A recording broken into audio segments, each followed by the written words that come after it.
Justus, você gravou um vídeo apoiando a candidatura do Bolsonaro. Por que você resolveu fazer isso?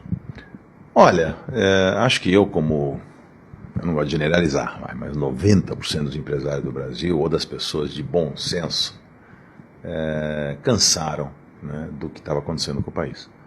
Dos desmandos, da corrupção, da roubalheira, da falta de caráter, uma série de coisas que nós vínhamos assistindo nos últimos 16 anos, vamos falar assim, de PT no Brasil, né? Desde o Lula, do início, que acabou navegando, surfando um pouco em ondas favoráveis do mundo, então a economia deu uma respirada boa no início, mas depois esse aparelhamento do Estado e tudo que eles fizeram e a forma como eles, dos mensalões aos petrolões, a tudo que a gente assistiu, não dava mais. Era vontade de sumir desse país ou de mudar desse país. Você chegou a pensar nisso? Em mudar do Brasil e ir embora? Eu cheguei a pensar que eu te falar sinceramente, se o PT voltasse agora de novo, o Brasil não resistiria mais 4 ou 8 anos. Aí ia para os Estados Unidos. Miami? Eu tenho casa lá, ia morar nos Estados Unidos, ia ficar lá, que é um país... Desmontar os teus negócios aí, eu ia vender tudo. E não é só eu não, viu? Muita gente. Entendeu? O Brasil não dava mais para assistir. Se entrasse o Haddad e voltasse, soltarem o Lula e começasse tudo de novo, não dá mais. Já chegamos no limite do limite, já longe demais até. É que o Brasil é rico demais e nós não conseguimos destruir ele ainda totalmente, mas está à beira da catástrofe, né? Então, sem nenhum exagero, né? E eu acho que os empresários, eles pouco se mobilizaram durante todos esses anos. E muitos deles se aliaram, né, a essa história. Se tem governo, eles estavam juntos, né, lambendo as tetas do governo e tentando se beneficiar de algum jeito. Chegou um momento que eu fui até convidado, por ser um empresário muito conhecido, articulado, muito tal, com um bom respeito do público e dos jovens, principalmente, até por causa do aprendiz, etc., para eu me candidatar à presidência. Tal. Fui convidado por partido grande para isso, muito antes do Bolsonaro. Não vou ser agora antiético para dizer, mas na época, até para Brasília, eu fui, o marqueteiro do presidente, o Alcinho Moco, me convidou para uma conversa lá, foi até com o presidente eu fui falar. Não, foi com o MDB. Essa era uma das opções, essa seria uma das opções, não chegou a nem avançar. Mas foi uma das conversas que eu tive, entre outras que eu tive. Partido Novo? E não importa agora quais partidos, vamos deixar de partido de lado, mas o que importa é que eu sentia que eu não tinha o perfil. E cá entre nós, nem eu nem Luciano Huck teríamos o perfil de tomar facada do jeito que eu... Não por causa da facada, eu quero dizer isso só para como ilustração, né, metáfora, uma analogia, para mostrar o que esse cara está capaz de fazer, a coragem que ele tem, entendeu? E talvez a gente não fosse tão a fundo. O Brasil precisava, e ainda precisa, porque ainda não aconteceu, de uma chacoalhada fortíssima, né? É uma coisa assim, de um choque assim, que fizesse a diferença. E o que ele está fazendo é isso. Não a extrema-direita, ninguém está falando disso, nem o fascismo, nada, porque ele não é nada disso. Né? Quando eu comecei a perceber quem realmente o Bolsonaro é, o boa gente que ele é, as boas intenções que ele tem, pesquisando a fundo ele, tira as frases polêmicas, as bobagens ditas no passado, às vezes num estresse que talvez qualquer um de nós na situação faria parecido, né, como foi no caso com a deputada, chamando ele de estuprador, defendendo o Champinha, assassino, tal. O cara falou, olha, a senhora nem merece ser estuprada. É terrível, é uma fase muito infeliz. Tenho certeza que ele pode ter se arrependido, porque um erro nunca justifica o outro.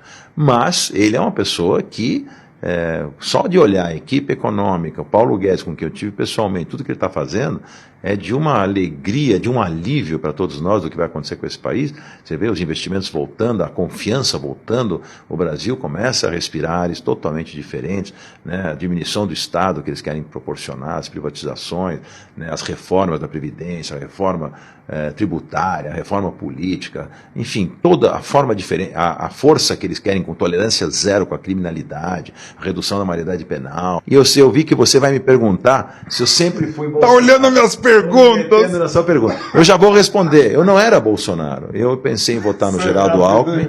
Eu pensei em votar no Geraldo Alckmin, porque o Geraldo me parecia nessa transição alguém mais equilibrado, entendeu? Mas não é porque o Geraldo caiu nas pesquisas, não, porque eu comecei a acompanhar o que o Bolsonaro estava fazendo. E as promessas dele, o jeito dele falar, eu comecei a ficar, e os outros empresários conversando comigo, alguns enfáticos, como o Luciano Hang, por exemplo, Ju, você tem que... quando eu fui falar com o Luciano, eu fui tentar convencê-lo de que o Bolsonaro era um risco para nós, e ele me convenceu ao contrário, entendeu? Aí eu comecei a ficar fã do cara, entendeu? Aí eu falei, quer saber, agora está na hora de eu me posicionar. No segundo turno, eu fui lá e me posicionei, estou dizendo, por que eu vou votar? Gravei um vídeo, viralizou pra caramba, O próprio presidente, futuro presidente agradeceu. Eu não acho que colocar a sua visão, por que eu tenho medo dos esquerdistas malucos? O que eles vão falar? Pode criticar à vontade, eu tenho que ser honesto, né? O que os haters falaram nos comentários? Falam sempre que burguesinho, porque milionário, para vocês empresários vai ficar bom. É isso que eles falam. É uma conversa fiada, né, de partidos e grupelhos que apoiam a ditadura da Venezuela. Vão falar da ditadura do Bolsonaro, da ditadura militar no Brasil, que nem se compara. A ditadura militar no Brasil, a qual eu não defendo, apesar acho que ela entrou num bom momento, mas demorou para sair, devia ter durado talvez 2 anos e acabou, já teria que ter uma eleição. Os militares precisam ter realmente tomado o poder porque o comunismo estava se instalando no Brasil, e aí botar ordem na casa e aí sair fora, o que não podia ter durado até 1900 e não sei quanto, de 64 a 80, não tem cabimento. Então isso é uma coisa exagerada, não tinha nada a ver. Mas comparar com o que acontece nos países, né, comunistas, e que ainda existem poucos, né, quase nenhum é mais, e os caras querem esses pseudo-intelectuais, artistas que ainda defendem essa coisa do Estado, né, que nós abominamos, né. Então agora eles vão ver como funciona um Estado democrático realmente, uma economia liberal, onde a livre iniciativa vai reinar. O Brasil vai abrir até para o comércio mundial, vai parar de ficar protegendo a incompetência das indústrias que não conseguiram competir com as empresas lá fora e ficavam se escondendo atrás, né, das benesses do Estado. Isso tudo vai acabar. O Guedes diz que vai fazer isso devagar, porque vai quebrar a indústria brasileira, mas vai melhorar muito a nossa competência a hora que começar a entrar aqui livremente as empresas de fora, entendeu? Justus, depois que você se posicionou publicamente apoiando o Bolsonaro, você perdeu fãs, seguidores? Não estou nem um pouco preocupado com isso.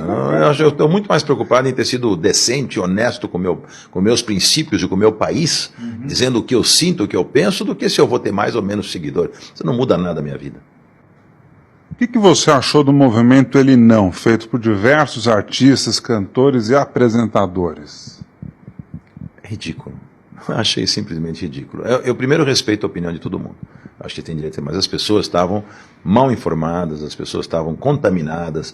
Não é possível que esses artistas, esses Chico Buarques da vida, não perceberam o que aconteceu com o Brasil, que não tenham visto tudo o que o PT e o que esses partidos de esquerda fizeram por esse país, as invasões de terra, as invasões, sabe, isso é tão antidemocrático, é tão absurdo, né? Os direitos, falam em homofobia, falam uma série de coisas. É tão absurdo o que estava acontecendo no Brasil, principalmente do lado da economia e da ética e dos costumes, né? Que não tem sentido. O Brasil descambou para vale tudo, nada pode mais falar, tudo agora é o politicamente correto. Tal.